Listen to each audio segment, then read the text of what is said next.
स्वागत है आप सभी लोगों का आपका अपना चैनल पार्थियन बायो। क्या आप भी सारे नीट एस्पिरेंट्स की तरह सोच में पड़ गए हैं कि ये एमसीसी की काउंसलिंग की डेट बार बार एक्सटेंड क्यों की जा रही है?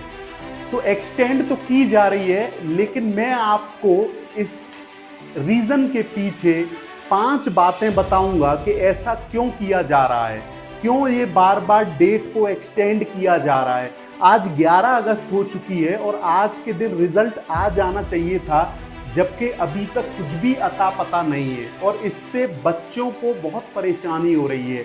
और देखिए, एनएमसी हो चाहे एमसीसी हो चाहे एनटीए हो, इनकी चोरी हर साल छुपी हुई नहीं है। ये बात आपको भी पता है कि 2024 में जो है एनएमसी ने 22 लाख रैंक, 16 लाख, 18 लाख रैंक पे जो बच्चे क्वालिफाई भी नहीं हुए थे नीट में, उनको भी टॉप गवर्नमेंट एमबीबीएस की सीट ऐसे ही करोड़ों रुपए में बेच दी गई थी। तो इसके पीछे रीजन क्या है, ये डेट एक्सटेंशन के पीछे, वो आप इस वीडियो को पूरा देखिए, आपको समझ में आ जाएगा। देखिए, पहला रीजन हो सकता है टेक्निकल ग्लिचेस, कि इनका जो सिस्टम है वो अभी प्रिपेयर ही ना हो इतने सारे बच्चों की काउंसलिंग करवाने के लिए। बहुत सारे बच्चे एक साथ काउंसलिंग करवाते हैं तो सर्वर इशू होने लगता है।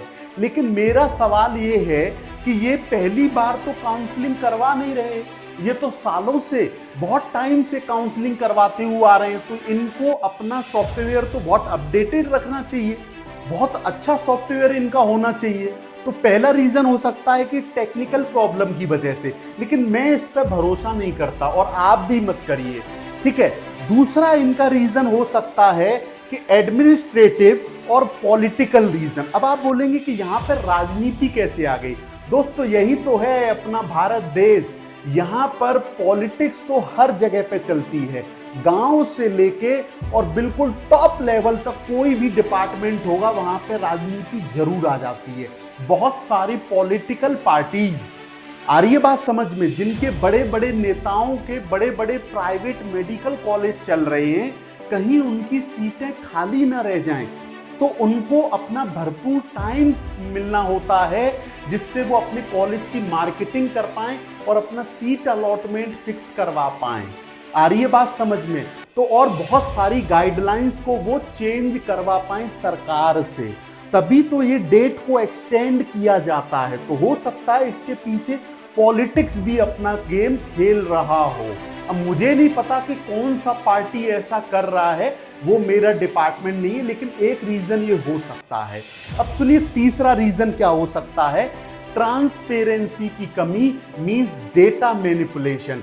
डेटा मैनिपुलेशन का मतलब क्या है कि देखिए, सारी चीजें इन्हीं के हाथ में हैं। मेरे पास तो बहुत सारे बच्चों के ऐसे कमेंट, मैसेजेस और मेल्स भी आए और मैंने लॉन्ग वीडियो अपलोड भी किया, एक रील भी अपलोड किया है कि बहुत सारे बच्चे ऐसे हैं। एक स्टूडेंट ऐसा है, उसके 540 मार्क्स थे और लास्ट में उसको जो है उसका एप्लीकेशन नंबर चेंज कर दिया गया और दोबारा जब रिजल्ट पब्लिश हुआ उसका एप्लीकेशन नंबर से, तो उसको 91 मार्क्स दिए गए। और बहुत सारे बच्चे ऐसे हैं कि किसी के 615 मार्क्स थे, उसको 315 मार्क्स दे दिए गए। बहुत सारे ऐसे स्टूडेंट्स की क्वेरी है। तो इसके पीछे आप एक रीजन समझिए कि कहीं ये ट्रांसपेरेंसी की कमी तो नहीं है। हो सकता है कि डेटा को मैनिपुलेट किया हो, क्योंकि करोड़ों रुपए में बहुत सारी सीट धन्ना सेठ और करोड़पति और बहुत बड़े बड़े बिल्डर और नेताओं के जो बच्चे हैं उनको भी तो बेची जाती हैं। 2024 में भी तो ऐसा हुआ था। तो ये जो डेट एक्सटेंशन का टाइम होता है, इसी टाइम पीरियड में ये घपलेबाजी चलती है, ये बात आप समझिए। और देखिए, चौथा पॉइंट क्या होता है, ये एक्चुअल प्रॉब्लम है। चौथा पॉइंट, सीट मैट्रिक्स और कोटा इश्यू। जो कोटा, अब देखिए, अब होता क्या है, अपने इंडिया में बहुत सारे गवर्नमेंट कॉलेजेस हैं और बहुत सारे प्राइवेट कॉलेजेस भी हैं। तो होता क्या है कि बहुत सारे कॉलेजेस में सीट बढ़ रही होती हैं और बहुत सारे कॉलेजेस में हर साल सीट कम भी हो रही होती हैं।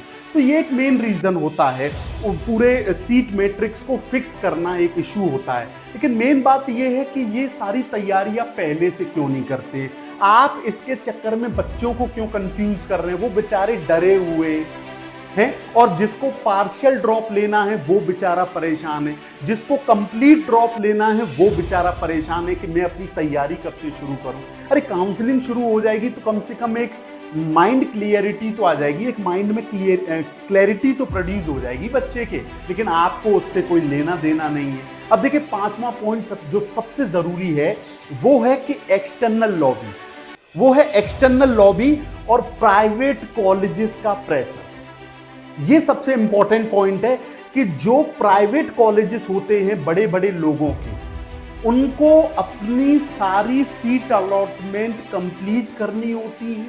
उनको कोई भी गाइडलाइन एनएमसी की चेंज करनी हो तो वो एमसीसी की काउंसलिंग की डेट एक्सटेंड करवाते हैं, और इस बार तो बहुत ज्यादा डेट एक्सटेंशन हो रहा है।